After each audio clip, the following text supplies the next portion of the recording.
கமலஹாசன் ஏதோ பெரிய தியாகி போல, தமிழுக்கே அவர்தான் காப்பாளர் போல திராவிட முன்னேற்ற கழகத்தை சார்ந்த இண்டி கூட்டணியை சார்ந்தவர்கள் முன்னிறுத்துகிறார்.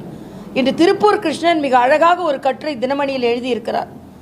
அன்பு மன்னிப்பு கேட்கும் என்று எழுதியிருக்கிறார். நானும் அதைத்தான் சொன்னேன். அன்பு மன்னிப்பு கேட்காது, அன்பு மன்னிப்பு கேட்காது. நீங்கள் வம்புல பண்ணுறீங்க.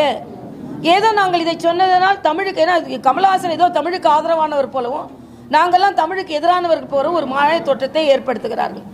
தமிழ் உணர்வு அதிகமாக உள்ளவர்கள் நாங்கள். ஆனால் அதே நேரத்தில் இன்னொரு மொழியை சார்ந்தவர்கள் புண்பட்டு விடக்கூடாது என்பது தான் உண்மையான தமிழ் உணர்வாளர்கள். நம் தமிழ் மொழி அதைத்தான் சொல்கிறது. தமிழ் தாய் போன்றது. அந்த தாய் மற்ற மொழிகள் புண்படுத்துவதை நிச்சயமாக விரும்ப மாட்டாள். அதனால் இவர்கள் மற்ற மொழிகளை புண்படுத்துவதன் மூலம்தான் தன் தமிழ் பற்றை இவர்கள் சொல்வதன் மூலம் பற்றி எரிகிறது ஒரு மாநிலம். அதனால் நீங்கள் உங்கள் சுயலாபத்திற்காக உங்கள் படம் ஓட வேண்டும் என்பதற்காக திராவிட முன்னேற்ற கழகம் பாராளுமன்ற ராஜ்யசபா சீட்டை கொடுத்து விட்டார்கள் என்பதற்காக மறுபடியும் இந்த மொழி அரசியலை செய்து இளைஞர்களை தவறாக வழிநடத்த வேண்டாம் என்று நாங்கள் கேட்டுக்கொள்கிறோம். அதே போல் இன்றைய காலகட்டத்தில் எல்லா பிரச்சனைகளும் தீர்க்கப்பட்டதா என்றால் இல்லை. இன்று அண்ணா பல்கலைக்கழகத்தில் முழுமையான தீர்வு வரல. யார் அந்த சார் என்ற கேள்விக்கு இன்னுமே முதலாம் பதில் கிடைக்கல என்பதை நாம் எல்லாம் பார்த்து கொண்டு தான் இருக்கிறோம். இதற்கு முந்தைய தலைவர் அண்ணாமலை அவர்கள் தெளிவாக திராவிட முன்னேற்ற கழகத்தை சார்ந்த நிர்வாகிகள் எந்த அளவிற்கு இதில் சம்பந்தப்பட்டிருக்கிறார்கள் என்பதை அவர் தெளிவாக சொல்லி இருக்கிறார். மா சுப்பிரமணி என்ன சொல்றாருன்னா, கிளை தலைவர்கள் இருந்தா நாங்கள் பல கிளை தலைவர்கள்ட்ட பேசுவோம். 120 கிளை தலைவர் எனக்கு கீழே இருக்காங்க, அவங்க எல்லாருக்கிட்டையும் நான் பேசுவேன் அப்படின்னு சொன்னா 120 கிளை தலைவர்கள்ட்ட அவர் பேசல. ஞானசேகரன்ட்ட பேசின கிளை தலைவர்கிட்ட அவர் ஏன் பேசுறாரு? அப்போ அதற்கான முழுமையான தகவல்கள் இந்த தமிழகத்திற்கு தெரியப்பட வேண்டும். இன்னொன்று, மத்திய அரசை நாம் பாராட்டுகிறோம். இன்று ஆபரேஷன் செந்தூர் என்று உலகமே வியக்கும் அளவிற்கு ஒரு மிகப்பெரிய தாக்குதலை, தீவிரவாத தாக்குதலுக்கு எதிரான தாக்குதலை, தீவிரவாதிகளுக்கு மட்டுமே, எந்த விதத்திலும் பொதுமக்கள் பாதிப்படைந்து விடக்கூடாது என்று மிகப்பெரிய தாக்குதலை, தீவிரவாத கும்பல்களை, குடில்களை, தீவிரவாத இடங்களை அழிப்பதற்கு மட்டுமே பயன்படுத்தி இருக்கிறார் மரியாதைக்குரிய பாரத பிரதமர் அவர்கள். உலகமே வியக்கிறது.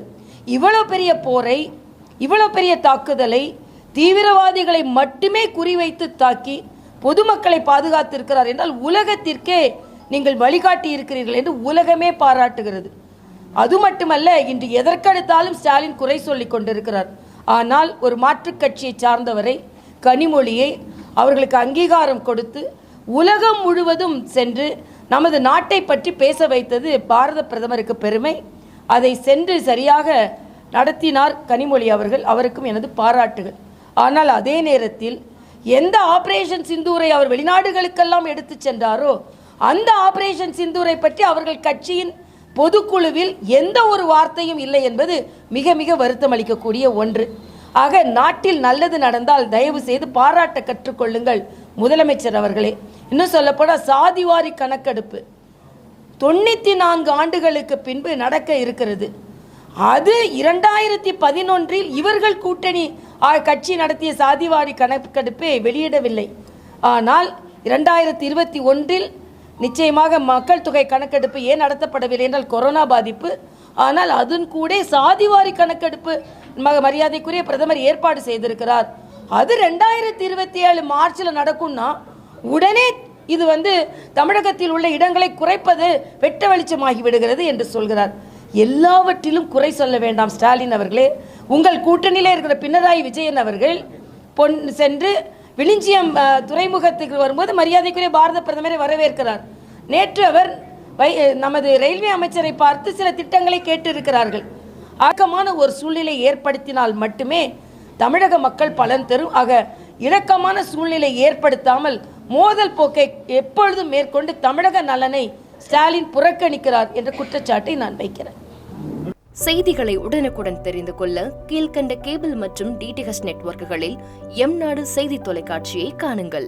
பாதகம் செய்பவரை கண்டால் நாம் பயம் கொள்ளலாகாது பாப்பா, மோதி முடித்துவிடு பாப்பா, அவர் முகத்தில் உமிழ்ந்துவிடு பாப்பா. அண்மை செய்திகளை உடனுக்குடன் தெரிந்து கொள்ள இணைந்திருங்கள் எம் நாடு தொலைக்காட்சியுடன்.